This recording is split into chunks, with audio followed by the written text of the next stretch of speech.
So you don't have to be Ina Garten to make dinner for friends or family, but please do your best to avoid these rookie mistakes. Making food shouldn't be a surprise for everyone. You should know what it tastes like. Under seasoning at first is better.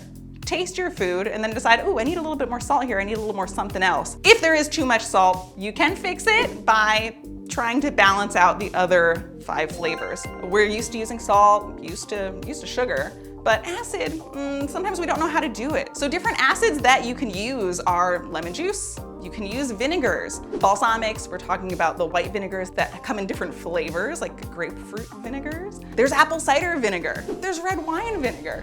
There's all these different ways you can add a little acid, not overwhelm your dish, and bring all the flavors back into balance. Dull knives are a big problem out there, and I think we view knives as indestructibly sharp items. Be friends with your knife. The knife is safest when it's sharpest.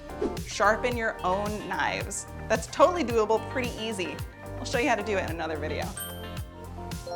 You want to keep the juice in the meat, so let it rest. Very quick, it's like 10 minutes. It will still be piping hot enough for you to still burn the roof of your mouth on, but the juices will stay inside the meat fibers and not end up all over your cutting board.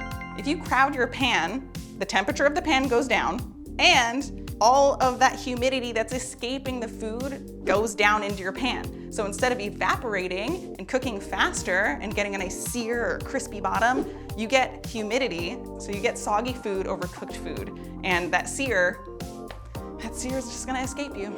Drop a comment below with your advice for sharpening your skills. And stay tuned to Lifehacker for some more tips and tricks on how to do things better.